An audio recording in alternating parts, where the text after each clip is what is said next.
오늘은 요한복음 7표적 중 두 번째 표적을 가지고 함께 묵상해 보려고 합니다. 오늘 본문의 내용은 왕의 신하, 가버나움에 있는 왕의 신하의 아들이 죽을 병에 걸려서 그 왕의 신하가 가버나움에서 34km 떨어진 가나까지 와서 예수님께 같이 가버나움으로 가셔서 우리 아들을 좀 살려주셨으면 고맙겠습니다 라고 할 때 예수님께서 가라, 내 아들이 살아있다 이렇게 해서 무소부지하신 하나님의 능력, 말씀의 능력, 이 시공을 초월하는 하나님의 능력을 보여주신 내용이 오늘 본문의 내용입니다. 그리고 오늘 본문 마지막 절 54절을 보면 이것이 예수님께서 갈릴리로 오신 후에 두 번째 행한 표적이다 이렇게 기록하고 있습니다. 그 사이에 여러 번 기적을 행하시고 하셨지만은 사도 요한이 필요로 하는 그 말씀 두 번째 표적이다 이렇게 기록하고 있는 거예요. 오늘 말씀에서 일단 우리가 생각해야 될 말씀의 초점은 왕의 신하의 믿음의 문제를 생각해야 될 것 같습니다. 왕의 신하의 믿음이 어떤 믿음일까? 그것에부터 이제 깊이 생각을 해야 오늘 본문에 주님께서 주시는 표적, 사인을 알 수 있을 것 같아요. 이 왕의 신하라고 할 때에는 예수님 태어날 당시 예수님 그 태어난 아기 때 예수님을 죽이려고 했던 그 헤롯 1세, 헤롯 대왕의 아들입니다.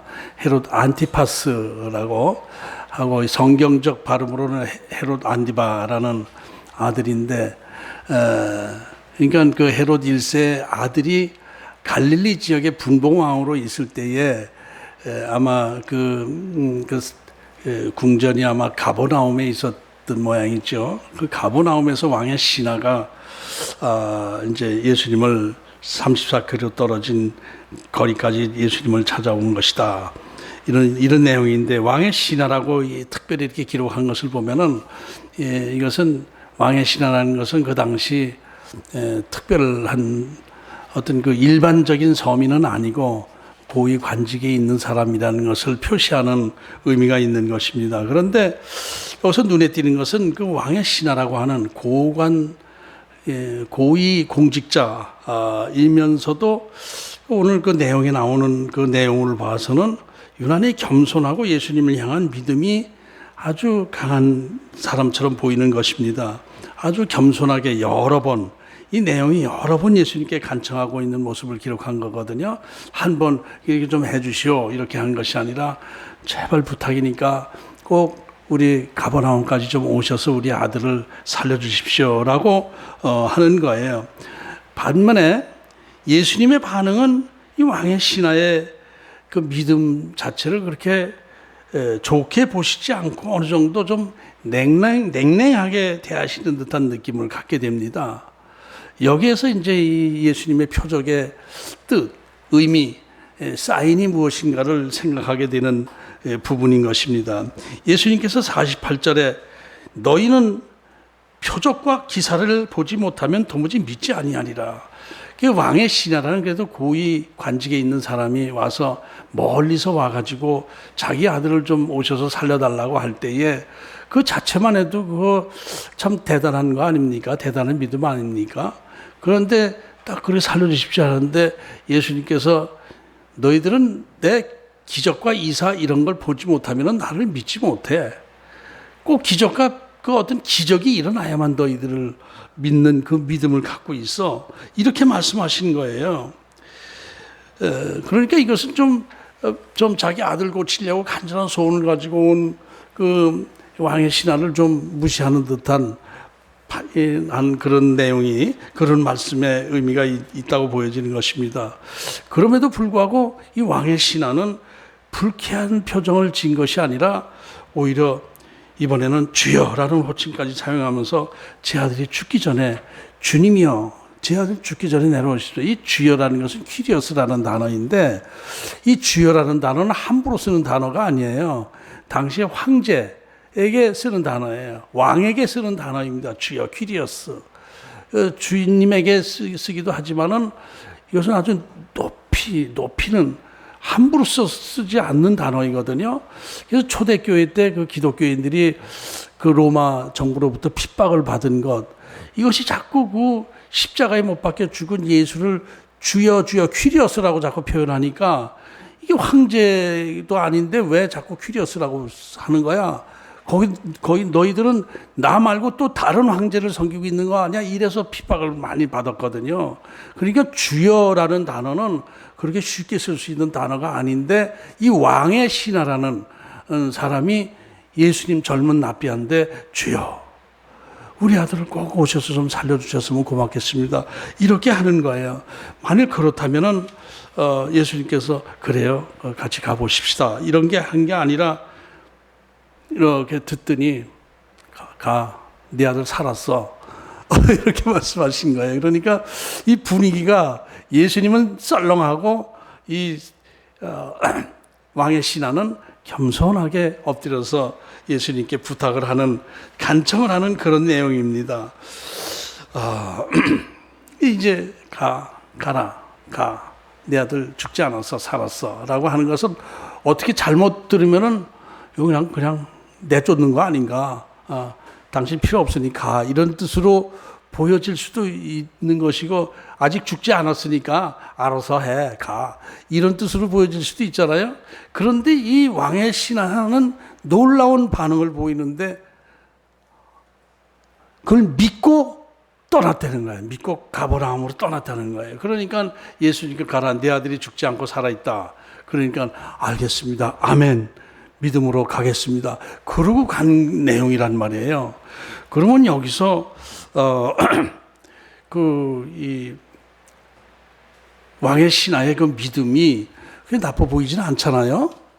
그런데 이 성경 내용에서는 예수님께서는 기적과 표적을 보지 않으면 믿지 못하는 존재들, 이런 식으로 이제 말씀을 하신 거예요.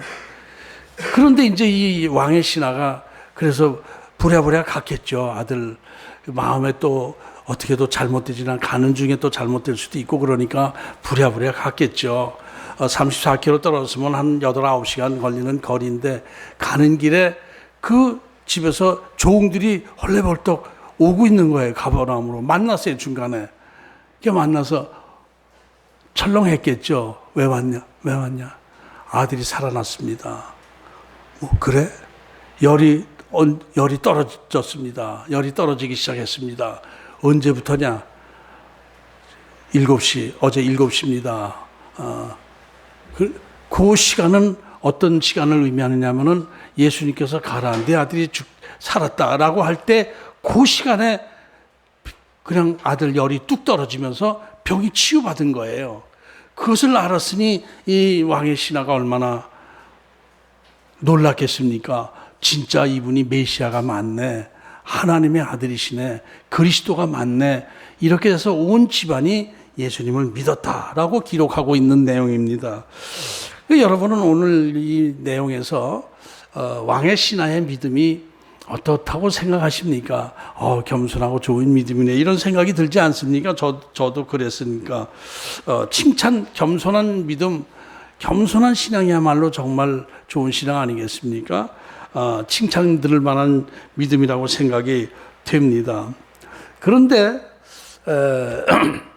예수님께서는 냉정하게 대하셨고, 이런 데서 이것과 비슷한 내용의 사건이 또 하나 있습니다. 공간복음에, 마태복음과 누가복음에 나오는 내용인데, 우리가 잘 아는 백부장의 믿음의 사건입니다. 백부장의 믿음. 마태복음 8장 5절 이후에 보면은 예수님께서 가버나움으로 가셨을 때, 이 가버나움입니다. 이 백부장도. 한 백부장이 예수님께 찾아와서, 제 하인이 중풍병으로 지금 고생하고 힘들어합니다. 그렇게 얘기를 하니까 이번에는 예수님께서 그래, 내가 가서 고쳐주마, 이렇게 말씀하셨어요. 이번엔 반대야. 내가 가서 고쳐주마, 이렇게 할 때 이 백부장이 주여, 이것도 퀴리어스입니다. 주님이시여, 이것도 왕이시여, 황제시여 하는 그런 의미가 강한 주여, 그러면서 내 집에 들어오심을 감당치 못하겠습니다. 그냥 말씀으로만 해주셔도 좋겠습니다. 이렇게 대답을 한 거예요. 그러면서 저도 남의 수하에 있는 사람이고 제 밑에도 사람들이 있는데 제 밑에 있는 사람들은 제가 명령하면은 가라 하면 가고 오라 하면 오고 무조건 순종합니다. 주님께서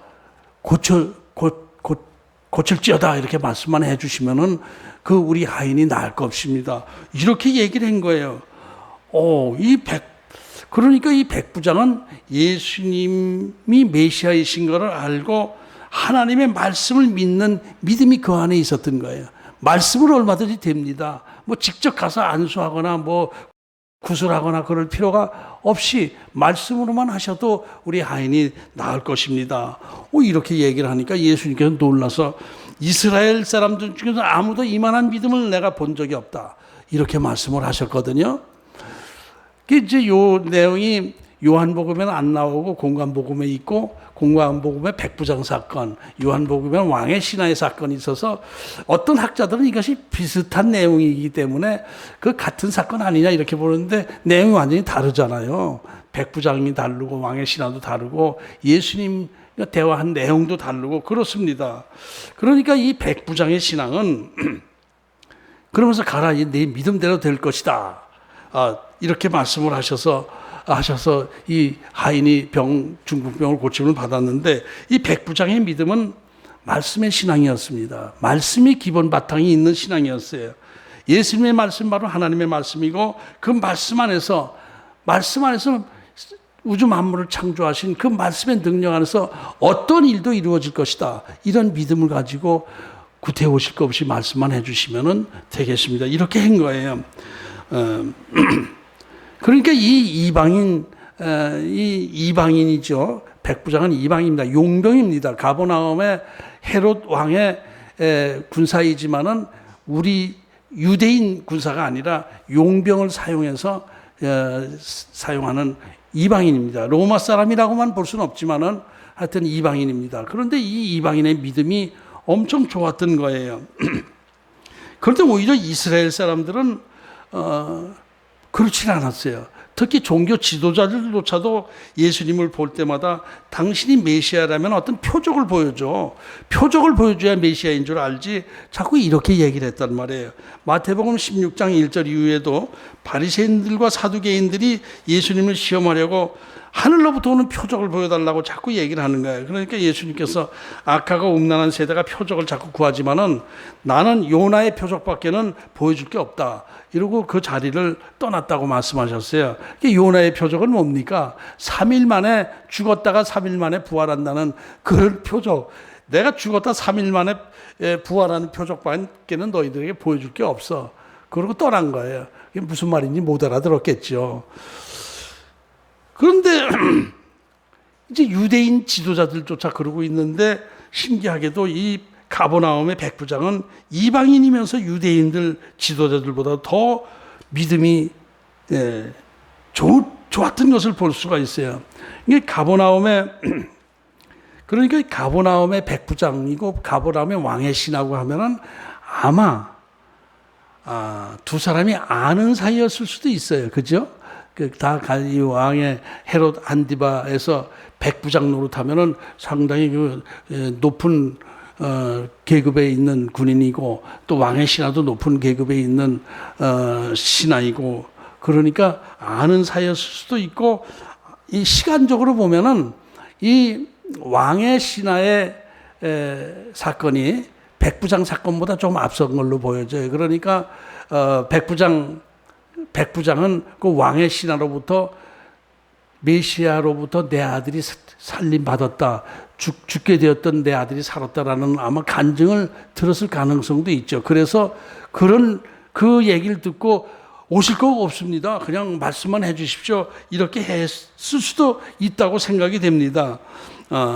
그러나 어쨌든 그 백부장은 그 믿음이 말씀 안에서의 기초가 되어 있는 믿음인 거예요. 그렇지만 이 왕의 신하의 믿음은 사실 자기 아들을 살리겠다는 간절한 소원이 바탕이 되어서 이분이 메시아이든 어쨌든 내 아들을 고칠 수만 있다면 되겠다라는 그 소원 안에서 찾아온 것이죠. 그렇다 해서 뭐 그것이 믿음이 뭐 나쁘다 좋다 얘기할 필요는 없겠지만은 그런 가운데서 예수님은 그 유대인들의 그 믿음 자체의 뿌리가 어떤 표적과 기사, 이적 이런 것만은 바라는 그 믿음에 대해서 좀 답답하게 생각하시면서 그 왕의 신하 앞에서 너희들은 왜 기적을 꼭 바라고 기적만 바라고 기적의 그 어떤 그 너희들의 필요를 기적을 통해서 너희들의 필요를 채워주는 것만 바라고 있구나 이런 말씀을 하시는 거예요. 이제 그런 면에서 볼 때 백부장의 신앙은 말씀을 기초로 한 신앙이고 이 왕의 신앙은 자기 소원이 이루어지기만 바라는 어떤 그런 어떤 무속적인 신앙 안에 있었다라고 구분은 할 수가 있겠습니다. 이 시대 우리 한국 교인들의 신앙의 수준은 어떤가 해서 생각을 해보면은 그래도 요즘은 그 신앙의 수준들이 많이 높아지고 해서 은사 사역에 대한 인기가 전보다는 좀 많이 줄어들었어요. 한 20년 전만 해도 은사자들이 능력의 종이라고 하고 뭐 기적이 일어나고 예언을 하고 뭐 넘어뜨리고 쓰러뜨리고 하면은 그냥 거기에 말려들어서 글로 쫙 몰려들고 막 그러고 그냥 웬만한 그 신앙인들이 그저 예언 전보로 많이 다니고 그랬어요. 예언이라는 것이 하나님의 뜻이 무엇인가를 아는 것이 아니라 내가 어떻게 될 것인가, 이게 잘 될 것인가 못 될 것인가 점치는 그 예언들이었거든요. 다 이게 하나님의 내가 어떻게 해야 될지 이 상황에서 어느 길로 가야 될지 나로 잘 모르니까 하나님의 뜻이 무엇인지를 알고자 하는 그런 점잖은 예언이 아니라 잘 될 건지 애가 학교에 붙을 건지 떨어질 건지 직장에 될 것인지 안 될 것인지 뭐 어디로 가야 뭐 좋은 일이 될 것인지 뭐 이런 것들만 그 바라는 그런 예언들이 많이 있었어요. 그리고 그래서 은사적 사역이 강하게 나타나면은 사람들이 쫙 몰려들고 은사가 잘 나타나지 않는 교회는 썰렁하고 말씀 위주로 하는 교회는 좀 썰렁한 편이었고 좀 그런 분위기가 어느 정도 있었습니다. 그러다 차츰 신앙의 좀 수준이 높아지면서 말씀의 사역으로 이제 중심이 되고 있긴 했었는데 지난 주일 성령 강림 주일 설교 때에 성령님은 누구신가라는 제목으로 말씀을 나눴죠.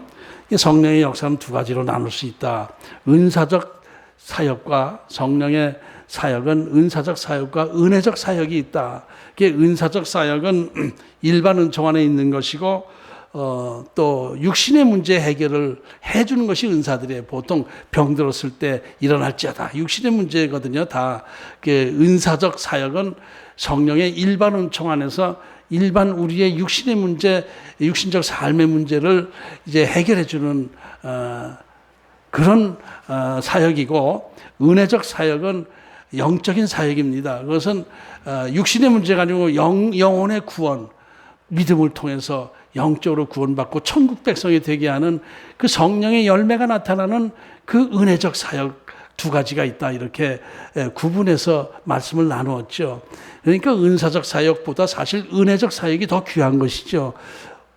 영적인 구원을 이루는 것, 천국 백성이 되게 하는 그 역사가 성령의 역사 중에 더 귀한 것인데 많은 사람들이 그 은혜적 역사, 은혜적 사역보다는 그 은사적 사역, 이 땅에서 뭐 하든 뭐 병든 자가 고침받고 뭐 이렇게 육신의 문제를 해결하는 그런 것들에 많이 몰려들었었는데 그것이 이제 그것을 지난주에 성령님은 누구신가에 대해서 말씀을 나눴습니다. 뭐 아시죠, 여러분들? 더 귀한 것이 무엇이다라는 것을 알았을 거예요. 근데 오늘 본문에서 예수님께서도 바로 그 문제를 말씀하시고 있다라는 사인이 있는 것입니다. 그러니까 유대인들이 다 은사적 그 어떤 역사만 바라보고 원하고 있으면서 예수님을 막 찾아다니는 거예요. 따라다니는 거예요, 예수님. 은사적 사역 안에서. 그러면서 정작 영혼의 구원, 하나님의 본래의 뜻이 무엇인가 이것은 알려고 하지 않고 그저 먹고 사는 문제 해결하기 위한 정치적인 그런 신앙에 머물러 있었던 것을 예수님께서 한탄하고 계시는 모습이 보이는 거예요. 우리가 그러니까 지금 우리도 기도할 때에 사실 가만히 저 자신도 생각해 보면 우리가 기도할 때에 영적인 어떤 축복을 구하는 기도보다는 육신적인 문제, 삶의 문제, 실제적인 문제, 이 땅에서의 문제에 대한 기도를 더 많이 하는 것도 사실입니다. 그건 나쁘다는 얘기는 아닙니다. 그 비중이 균형을 맞춰야 돼요. 영적인 문제가 우선이 돼야 되고 그 영적인 문제, 중보기도 부탁할 때도 뭐 이렇게 병 고치게 해달라고 기도하라고 문제가 생겼으니 기도해달라 이런 것만 하지 우리 아들의 믿음을 위해서 좀 기도 좀 해주십시오. 이런 중보기도 부탁을 잘 하지 않지 않습니까? 그런 면이 좀 있는 거예요. 그러니까 신앙의 수준도 우리가 좀 더 깊은 신령한 하나님 나라의 백성으로서의 마음 자세를 가지고 기도하고 소원도 마음의 소원도 그렇게 가져야 되는 것입니다. 영적인 구원에 대한 감사, 하나님께서 나를 이 부족한 죄인을 구원해 주셔서 하나님 나라의 백성이 되게 해주신 것 너무나 감사합니다. 그런데 육신을 가지고 이 땅을 살아갈 때에 이런 어려운 문제도 있사오니 하나님이여 이런 문제도 하나님께서 좀 제 기도를 들어주옵소서. 이런 그 균형 잡힌 기도를 우리가 해야 되는 거예요. 그런데 지금 우리나라의 대부분의 믿음의 바탕이 사실은 그 토속신앙, 샤머니즘, 탱그리 신앙, 여기서 이제 영향을 많이 받은 신앙입니다. 우리나라의 기독교 자체가. 그래, 탱그리 신앙이라고 못 들어보신 분 계실 것 같아서 설명하면 탱그리 신앙은 그 중앙아시아 쪽 그쪽에 그 샤머니즘, 무속신앙, 그게 탱그리 신앙인데 그 탱그리라는 단어에서 단군이라는 단어가 생긴 거예요. 단군, 탱그리 비슷하잖아요. 탱그리, 중앙아시아 탱그리 하면 다 단군과 비슷한 전설의 내용이 있고 거기에 무당적 역할을 하고 그러는 거 탱그리 신앙이에요. 단군 신화 자체도 무속 신앙과 연결되는 그 신화다 이렇게 생각하시면 됩니다. 그 탱그리 신앙, 샤머니즘 다 연결되는 그런 신앙입니다. 무속 신앙. 그것이 우리의 토속 신앙이 그 의식 구조의 바탕에 깔려 있어요. 한국 사람들이. 그래서 한번 하나님 그러면 그 하얀 수염 달린 그 산신령 같은 그런 걸 생각을 하고 그 무당처럼 이렇게 생각하고 점치고 점치고 병 고치고 하는 그런 데서 이제 구슬하고 하는 거기에 마음속에 우리가 있습니다. 그런 것이 잠재적으로 있어요. 그 신앙 안에서 기독교가 이제 형성이 돼서 우리 한국교회 기독교의 그 바탕에 무속신앙의 줄기세포가 많이 붙어 있는 것입니다. 그래서 한때 그냥 무당인지 뭔지 모르는 그 은사자들이 막 그냥 무당 비슷한 그 사역을 많이 하고 그러는데 거기에 많이 쫓아가가지고 그랬습니다. 예, 한때는 이렇게 애기 흉내내 가면서 막 예언하고 그러는 그런 것들 다 무속신앙이거든요. 그런 게 유행이 된 적도 있었습니다. 예, 지금은 좀 많이 고쳐졌지만은 그래서 그 무속신앙의 영향을 많이 받은 것이 우리 기독교 안에 들어와 있습니다. 그런데 우리 기독교 안에 기적, 역사, 신비스러운 역사 이것이 없으면 아무것도 아니죠. 우리 기독교 안에도 신비스러운 기적과 역사가 나타납니다. 그런데 그 신비스러운 기적과 역사 속에서 하나님의 뜻이 무엇인가를 알려고 하는 그런 마음 자세를 가져야지 놀라운 기적과 역사가 나타나면 와 마술사같이 그렇게 됐다고 해서 기분 좋아하고 그것을 능력이라고 생각하고 그렇게만 생각하는 믿음이 많이 있었죠. 유대인들의 당시의 믿음이 그거예요. 어떤 메시아라는 어떤 표적을 행해야지 마술 같은 어떤 그런 기적을 보여줘야지 이런 신앙으로 하고 그런 신앙 안에 머물러 있었던 거예요. 그래서 예수님께서 그것을 지적하시는 내용이 오늘 본 말씀입니다.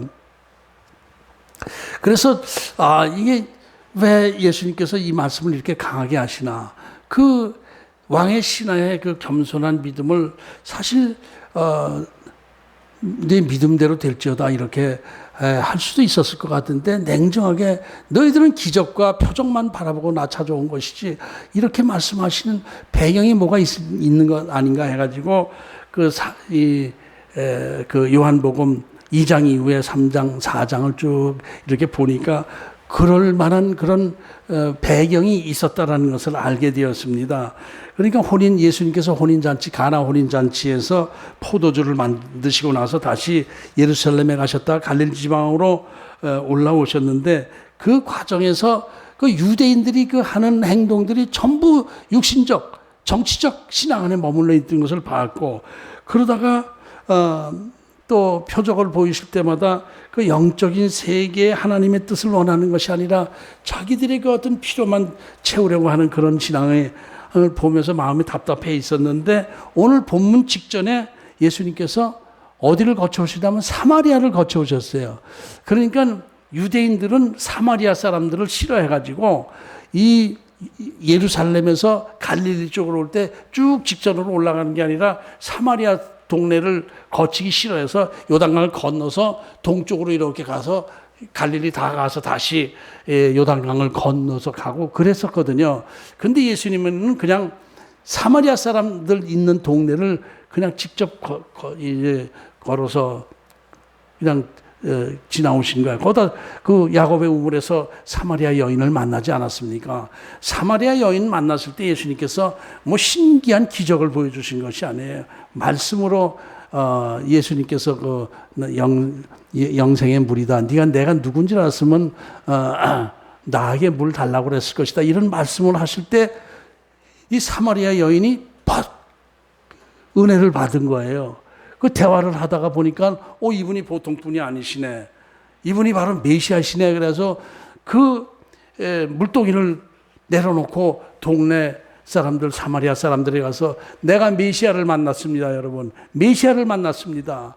사마리아 사람들도 뿌리가 유대인이니까 지금 뭐 혼혈족이 됐다고 하지만은 유대인이니까 메시아를 기다리는 믿음이 있었잖아요. 메시아를 만났습니다라고 하면서 동네 사람들에게 사마리아인들에게 예수님을 소개시켜 줬는데 이 유대인들에게는 사마리아인들과 대화하는 것으로 그것이 죄를 범하는 걸로 생각했는데 예수님께서 그들에게 이틀 동안 계시면서 복음을 전했어요. 그리고 사마리아인들이 다 은혜를 받았어요. 야, 이것은 사마리아인들이 오히려 유대인들보다도 오히려 더 신앙이 더 건강하구나, 좋구나. 말씀 안에서 기적을 안 보여줬는데도 말씀만 가지고 은혜를 받은 거예요. 메시아인 것을 인정했던 거예요. 그러고 나서 갈릴리로 오시면서 가나 지역에 오셨을 때 그 왕의 신하라는 사람이 오셔서 내 아들 좀 고쳐주세요. 또 그러고 있으니까 예수님께서 너희들은 유대인이라고 하면서 너희들은 맨날 그 기적 이런 것만 바라고 너희들이 육신의 문제만 생각하고 있구나. 이런 말씀을 하셨다고 생각하면 되겠습니다. 그러니까 이 왕의 신하의 믿음이 뭐 잘못됐다라고 보기보다는 그 바탕이 그저 자기 아들 살리기 위한 육신적 목적 안에서 물론 부모로서 자식이 죽어가는데 뭐 자기 목숨을 하고 바꿀 수 있으면 바꿔서라도 자기 아들을 살리고 싶었겠죠. 그건 뭐 나쁘다고 볼 수는 없지만은 그 신앙의 그 수준은 기초 신앙이었다 이렇게 생각할 수는 있는 것입니다.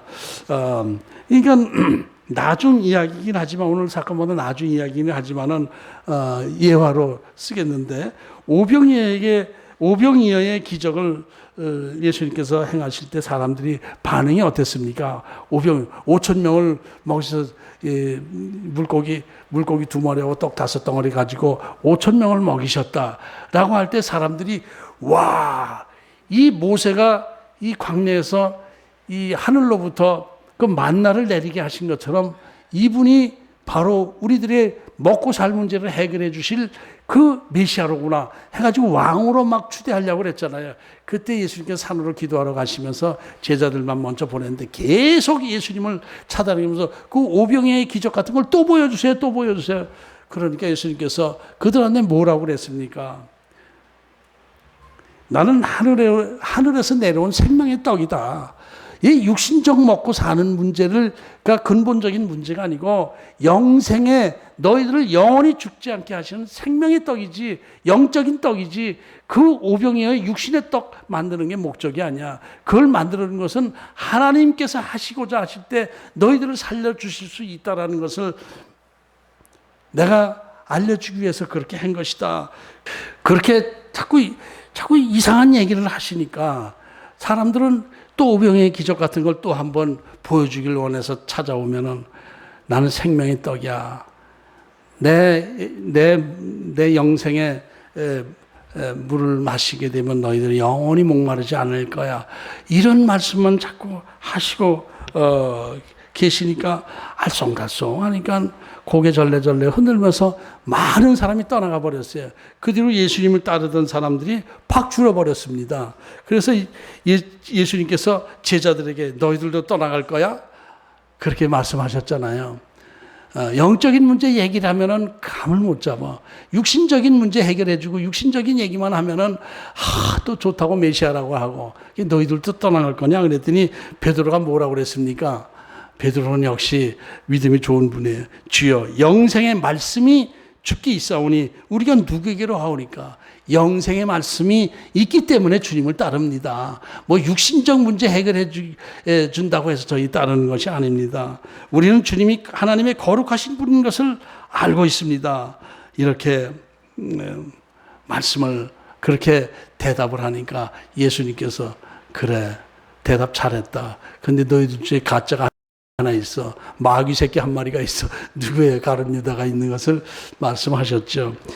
그 내용이 있는데 이 사도 요한이 뒤늦게 요한복음을 기록한 것 자체가 예수님이 그리스도시요 예수 이름으로 생명을 얻게 하심을 위한 것이라고 이 기록 목적 자체를 말씀하시는 것이 그 기록한 것이 요한복음 자체가 영적인 면이 막 강하잖아요. 요한복음이 영적인 생명, 하나님 나라의 그 신비한 그 신령한 하나님 나라의 백성으로서의 구원을 쭉 강조하고 있는 것입니다.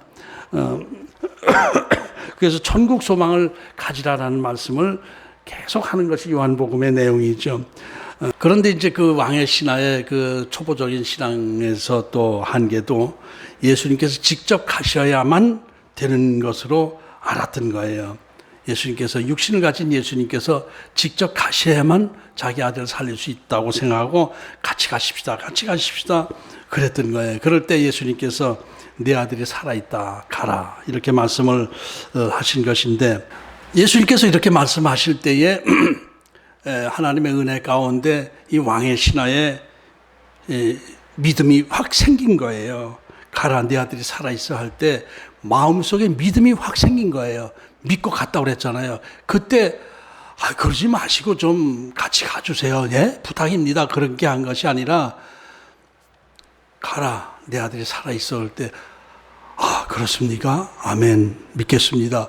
그리고 가버나움으로 간 거예요. 이 믿음은 하나님께서 주신 영적인 믿음을 주신 것이죠. 믿음이 갑자기 살아난 거예요. 여기서 이제 믿고 갔다 이렇게 할 때 그 믿고 갔다 믿었다는 말씀은 헬라어로 피스티스입니다. 피스티스 여러분들 아시는 분들 계실까요? 피스티스 많이 나옵니다. 신앙에 요 믿음 피스티스. 이 피스티스라는 단어는 꼭 여러분들 기억하세요. 피스티스 기억하세요. 이 뜻은 여러 가지 의미를 함축하고 있는 거예요. 믿음 말고도 신실함, 성실성, 또 인내, 충성심 이런 게 다 포함된 단어예요. 피스티스 하면 충성하는 사람이야, 성실한 사람이야 이렇게 얘기할 수도 있고 저 믿음 좋은 사람이야 얘기할 수도 있고 그렇습니다. 그러니까 단순히 우리가 믿음 하지만은 이 믿음이라는 단어의 그 뜻 깊은 뜻 자체는 신실함, 성실성, 충성심 이런 것들이 다 포함되어 있는 단어인 것입니다. 피스티스. 그러니까 우리가 믿습니다라고 하는 것은 그냥 내가 잘 될 줄 믿습니다, 문제 해결될 줄 믿습니다의 믿음이 아니라 나의 신실한 모습, 충성된 모습 이런 것을 고백하는 것. 이것이 믿음이 돼야 되는 것입니다. 그 구약에서의 믿음은 어떤 의미가 있을까요? 구약에서의 믿음, 히브리어의 믿음이라는 단어 여러분 아시나요? 히브리어로 믿음이라는 단어, 에무나입니다. 에무나. 요 단어도 꼭 외워놓으십시오. 기억하십시오. 에무나. 어무나가 아니고 에무나입니다. 어머나가 아니고 에무나. 에무나 할 때 이 자료를 제가 쭉 찾아봤는데 이 구약에서 에무나라는 단어가 49번인가 나오는데 너무나 여러 가지 의미가 포함되어 있는 거예요. 요 에무나라는 단어도 충성심, 신실함, 인내심, 이 하나님께서 아브라함이 하나님을 끝까지 신뢰하는 그 모습을 보면서 내 믿음이 의로워졌다. 내 믿음으로 인해서 하나님으로부터 의롭다 인정을 받았다. 이렇게 됐잖아요. 그 믿음이 에무나인데 아브라함의 믿음이 주여 믿습니다. 뭐 그런 믿음은 아니지 않습니까? 그래서 신실하게 하나님을 따르고 하나님께 예배드리고 하나님 앞에 항상 제사하는 그런 삶을 통해서 순종하는 그 삶이 아브라함의 믿음 아닙니까?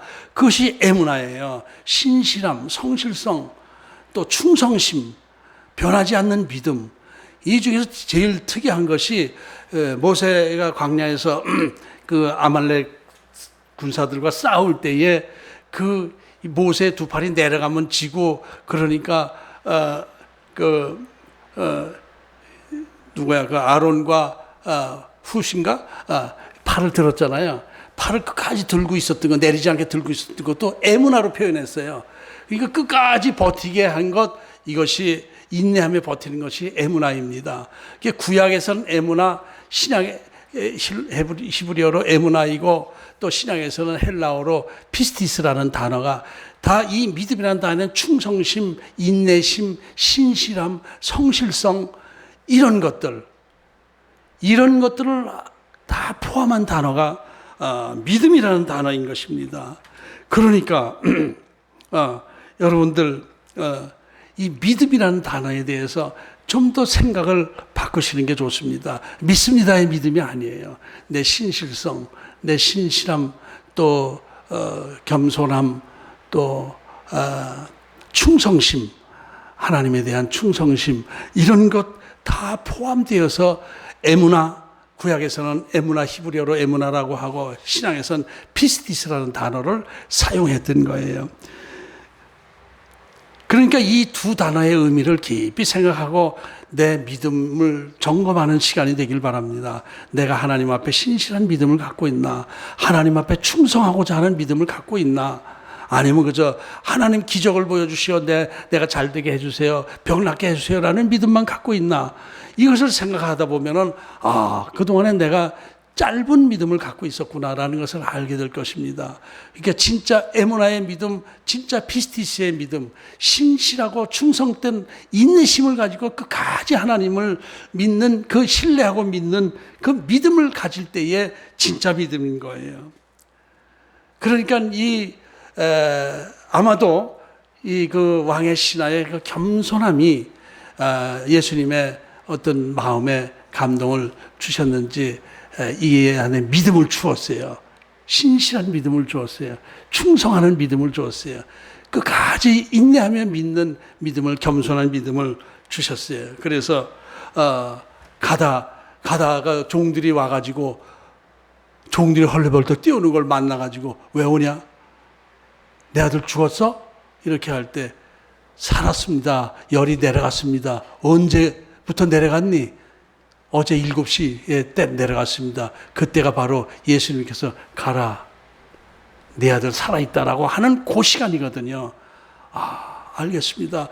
그리고 이 왕의 신하에 진짜 믿음이 생긴 거예요. 온 가족이 믿었다고 했어요. 그러니까 결론적으로 정리를 해서 얘기하면 왕의 신하의 아들을 살리신 예수님의 표적, 사인은 무엇일까?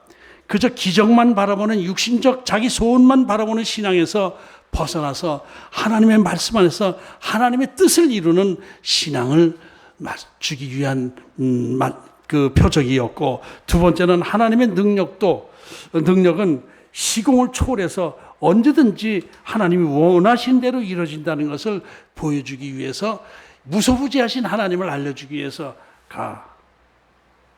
내 아들 하나님이 고쳐주셨어. 이렇게 말씀하신 거예요. 그리고 세 번째는 예수님 자체가 하나님이시요 하나님의 아들이신 것, 메시아이신 것을 보여주는 내용이 바로 오늘 왕의 신하의 아들을 고치신 내용입니다. 왕의 신하의 아들은 그래 가자. 아유 빨리 가야 되겠다. 8시간이나 걸리는데 이렇게 하신 것이 아니라 가. 내 아들 살아있어 라고 말씀하시면서 왕의 신하의 믿음을 한 단계 높게 해주신 예수님의 표적이 오늘 두 번째 표적인 것입니다. 우리의 신앙, 저와 여러분의 신앙 다시 점검하는 신앙이 되길 바랍니다. 그래서 내 육신의 문제 해결하기 위해서 하나님의 기적을 원하는 신앙에서 벗어나서 이제 하나님을 온전히 믿고 에무나의 신앙을 가지고 피스티스의 신앙을 가지고 믿음으로 승리하는 저와 여러분 되시기를 주의 이름으로 축복합니다. 하나님